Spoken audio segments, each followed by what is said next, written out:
R2K also marched to the head office of SASSA this morning. The NGO marched with other concerned parties in the social grant system debacle. Protesters gathered outside the headquarters of SASSA in Pretoria, demanding answers and assurance over the payment of grants from the 1st of April. The slogans are "No secrets, no lies, SASSA." Now, joining us now to discuss this further is NN7 reporter Basitsana Pora. Good afternoon to you, Basitsana. There seems to be a lot of debate around protests of this nature. We heard from President Jacob Zuma stating that, that 1st of April deadline has not been missed. We haven't even made it to the 15th of March, and that's the date that CPS has given for everything to be signed, sealed and delivered. Just talk us through what the reasoning behind this march is.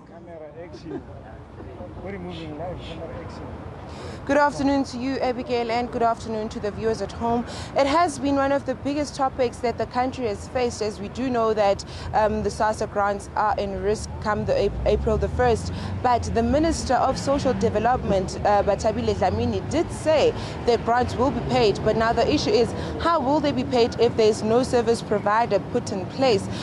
We see today that the Right to Know movement is picketing outside the SASSA offices here in Pretoria. It was a success because CEO Thokozani Magwaza did come out, did receive the memorandum and did sign the memorandum that he received. I am with a guest, General Moyo, who is from Right to Know. One of the things that they are protesting against is taxes on grants, and they're also picketing, in order to make sure that come 1st of April, people are guaranteed that they will receive their grant monies. Good afternoon to you, General. For our viewers at home, please tell us, what was the purpose of coming to SASSA today?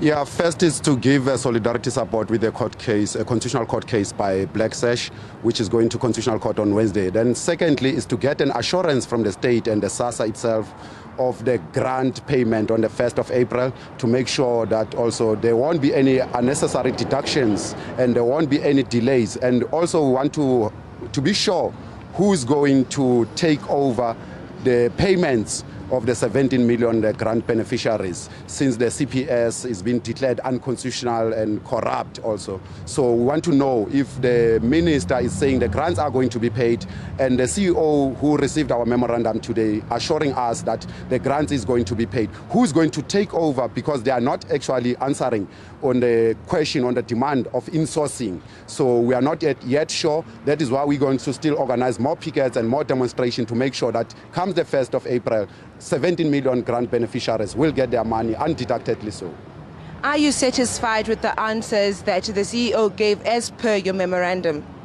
We are not satisfied. That is why we are saying on the 22nd of this month, we will be having another biggest march that we are busy mobilizing for it, to make sure that before the 1st of April, they must answer clearly all our questions and our concerns, because we are not yet sure of who's going to take over from the CPS to make sure that the grant beneficiaries are paid. Who's going to make sure that there's no more deductions that are happening on the grants beneficiaries.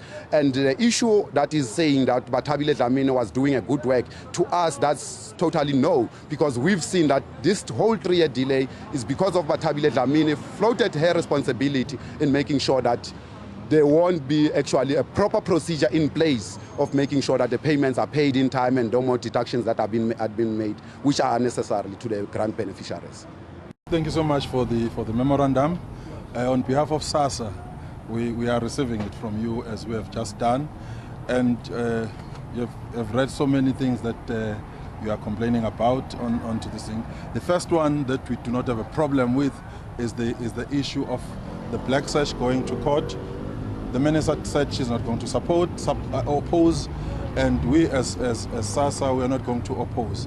Most of the things that Black Sash has been dealing with, we have been dealing with them, because we are part of the ministerial task team that looks at the deductions, which I co-chaired with the NetMart, who's the director at Black Sash. So we've been together for past 3 years. And it's a fact that we went to court as SASSA to lay charges to those organizations that were flaunting the regulations, carrying on with the charges, with the deductions. So we have done that, and other things that you've been saying on the issues of the insourcing. We are in the process, of course, of dealing with the issue of insourcing. You know that for it's a fact that the Constitutional Court has issued us with certain questions. As we are calling me, we're looking at the affidavit that I need to submit to the Constitutional Court, answering those questions.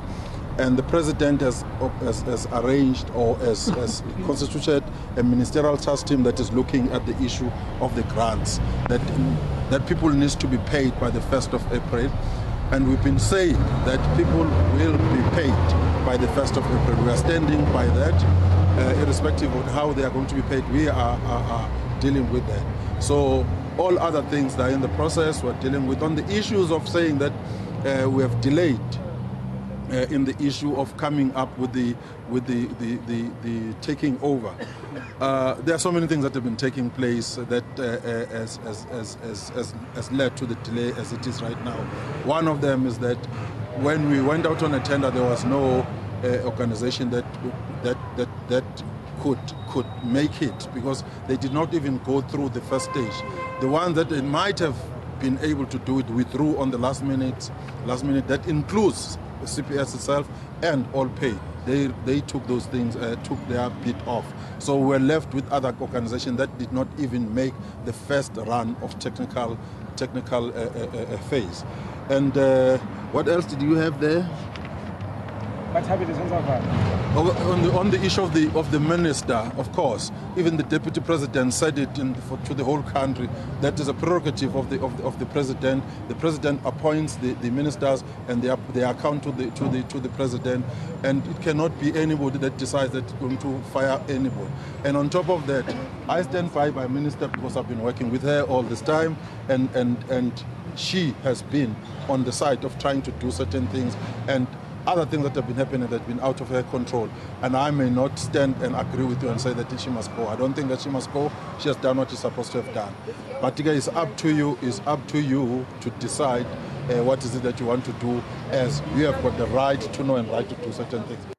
Is the Minister of Social Development, Bathabile Dlamini, for taking 3 years and for delaying for that amount of time before that she could do something about this contract that was with CPS. The CEO did respond to one of the demands within the memorandum, which was Bathabile Dlamini should go. The CEO said that is up to the President, Mr. Jacob Zuma, and nobody else. So it is up to the President if the Minister will go or not. Another part of the memorandum was, will there be any insourcing? And the CEO said that there will be no insourcing at this far point, but they are still in talks with different parties in order to find a solution, in order to find a service provider.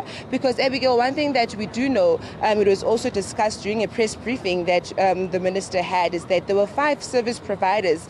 2 of them pulled out during the stages of interviewing, and then the 3 didn't have the capacity to hold and to give the services of paying out grants to 17 million people.